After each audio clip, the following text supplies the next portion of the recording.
900 के करीब करीब निफ्टी इस समय।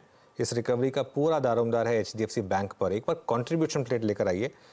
कंट्रीब्यूशन प्लेट आपको आज का बहुत कुछ बताने वाला है, क्योंकि 1503 पर आ गए अब हम एचडीएफसी बैंक पर। 1484 से हमने शुरुआत की थी इस स्टॉक में। सबसे ऊपर एचडीएफसी बैंक 13.5 पॉइंट, और रिलायंस के एक बहुत बड़े इम्पैक्ट को वो नलीफाई कर रहा है 18 पॉइंट। अच्छा, एक्सिस बैंक, एक्सिस काफ़ी वीक है कि 2-3 दिन से। एक्सिस, एलएनटी और इन्फोसिस यहाँ पर भी वीकनेस है। अगर ये थोड़ा सा सुधरने शुरू हो जाएंगे तो इंटरेस्टिंग होगा। गलत आ रहा है ऊपर का वो पॉइंट, वो बहुत हटा दीजिए इसको। 21 ये 2145 पॉइंट ऊपर दिखा रहा है, गलत है ये निफ्टी, इसको हटा दीजिए प्लीज़। 100 पॉइंट नीचे हैं अभी हम इस समय निफ्टी में। कुछ स्टॉक्स और देख लेते हैं। टाटा कम्युनिकेशंस खासा वीक है आज, वहाँ पर थोड़ी सी वीकनेस है। स्ट्रेंथ कहाँ पर है? इंडस टावर अभी भी डे हाई पर 4% ऊपर। एस्कॉर्ट्स कुबोटा में एक अच्छा मूव आया। इनफैक्ट एस्कॉर्ट्स कुबोटा, इसका इंटरडे चार्ट लेकर आइए अब जरा स्क्रीन पर। ये देखिए करीब करीब अब 0.25% ऊपर। हमारा स्पॉटलाइट वाला शेयर वेदांता एक बार लेकर आइए। वेदांता अब डे हाई पर आ गया है, तो यहाँ पर भी लोअर लेवल से अच्छी खासी रिकवरी इस समय आपको दिखाई देगी। 1.5% ऊपर ये स्टॉक ट्रेड कर रहा है। आईटीसी डे हाई पर है। हिंदुस्तान यूनिलीवर डे हाई पर है। तो मार्केट में थोड़ी लोअर लेवल से क्लियर कट रिकवरी इस समय विजिबल है। एडवांस डिक्लाइन अभी भी खराब है, लेकिन देखते हैं थ्रू द डे कैसा मूव रहता है। वीरू, ये अब तक इस बाजार की संघर्ष की कहानी सुनी और एक डीप गैप डाउन था, अगर उसके बाद एक रिकवरी।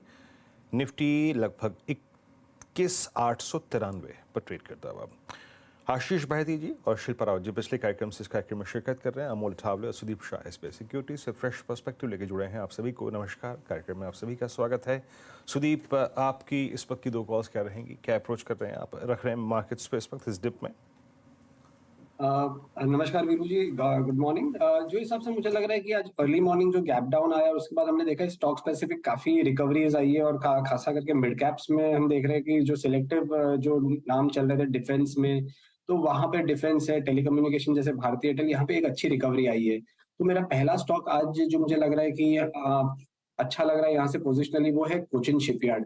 कोचिन शिपयार्ड को यदि हम देखें तो 2 हफ्ते पहले एक कंसोलिडेशन में से ब्रेकआउट आया था, और उसके बाद ऊपर के लेवल पे 1050 1080 के बीच में स्टॉक कंसोलिडेट कर रहा था, और आज भी 10 डेमा के आसपास से वहां से फिर से एक रिकवरी हमने यहाँ पे देखी है।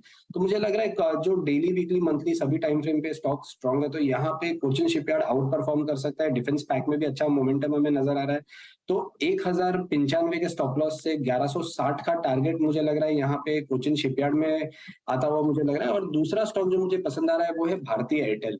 अब भारतीय एयरटेल में हमने देखा है 2 से 3 हफ्तों का जो एक कंसोलिडेशन स्टॉक में देखा था हमने, 1180 से लेके 1235 के बीच में, वहां से हमने इसको कल एक ब्रेकआउट आते हुए देखा, और आज ब्रेकआउट के बाद भी हम देख रहे हैं कि ये ऊपर के लेवल पे 1268 1270 के आसपास कंसोलिडेट कर रहा है, सस्टेन कर रहा है, रिलेटिवली आउट परफॉर्म कर रहा है। तो मुझे लग रहा है यहाँ पे भारतीय एयरटेल को भी पोजिशनली लॉन्ग कर सकते हैं 1250 के स्टॉप लॉस से 1310 के टारगेट के लिए।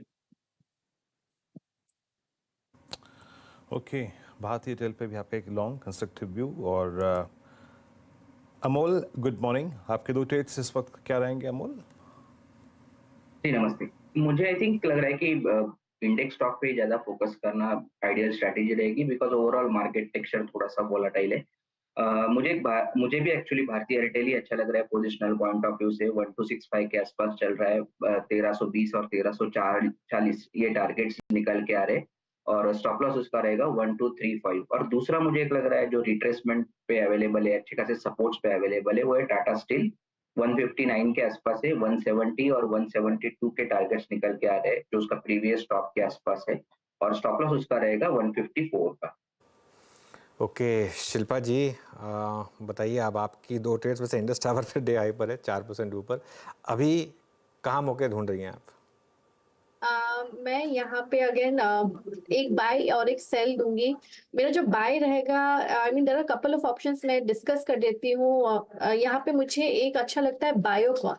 बायोकॉन 260 पे अच्छा खासा सपोर्ट है, तो आप यहाँ पे 257 के स्टॉप लॉस से बायोकॉन में लॉन्ग जा सकते हैं फॉर टारगेट्स ऑफ 275 से 280। ये इसका एक अच्छा रेंज है जो वो प्ले करता है।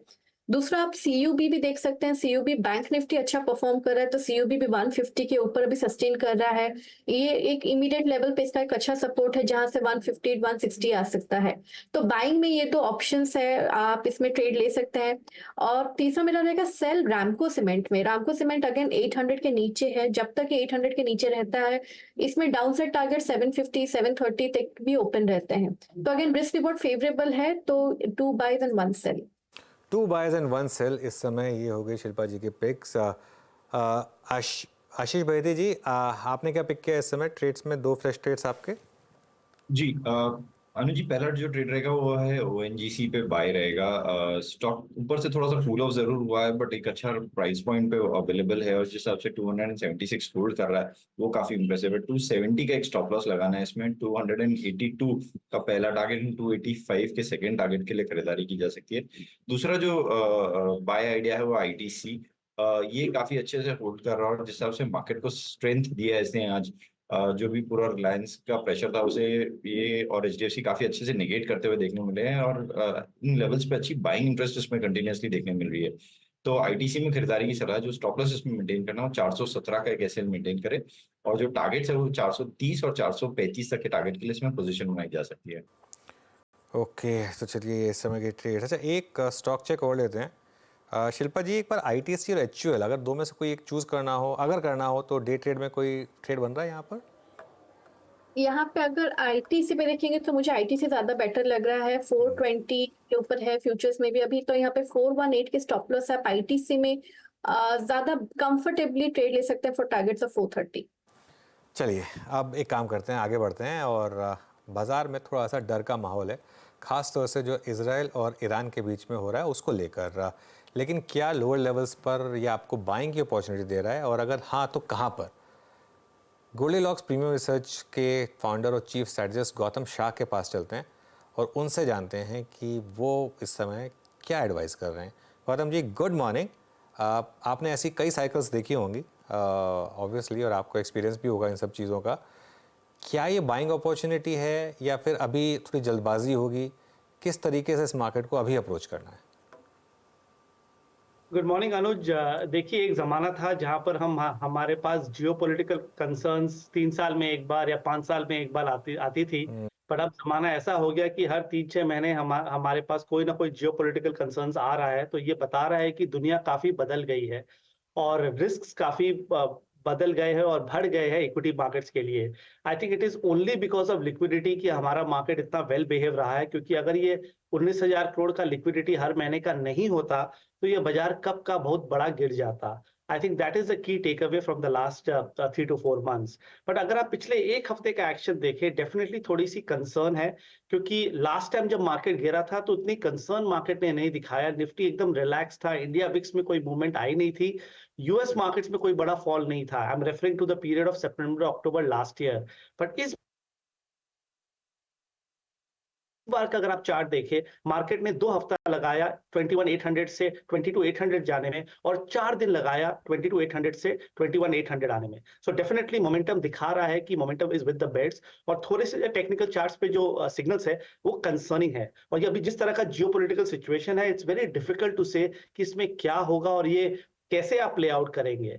आई थिंक अगर आपका मीडियम टर्म लॉन्ग टर्म नजरिया है तब तो कोई प्रॉब्लम नहीं है। हो सकता है कि मार्केट यहाँ से 4-5% और गिर जाए, पर उसके बाद वापस स्टेबिलिटी स्क्रीन पे आएगी। तो लॉन्ग टर्म के हिसाब से मुझे कोई कंसर्न नहीं लगता। बट शॉर्ट टर्म में लेवरेज पोजीशंस के हिसाब से या पोजिशनल ट्रेडिंग के पोजीशंस के हिसाब से थोड़ा सा कंजर्वेटिव बनना बेटर लगता है, क्योंकि चार्ट शॉर्ट टर्म में खराब हो चुके हैं। और अगर निफ्टी 21,850 के नीचे सस्टेन करता है तो हो सकता है कि 21,500 से 21,000 मे बी इवन लोअर वो लेवल्स आ सकते हैं। सो यहाँ पर एडवेंचरस लॉन्ग्स नहीं लेनी चाहिए। Don't be in a rush to buy, let the dust settle. थोड़ी सी मार्केट को स्टेबल होने दीजिए, उसके बाद कमिटमेंट बढ़ाइए।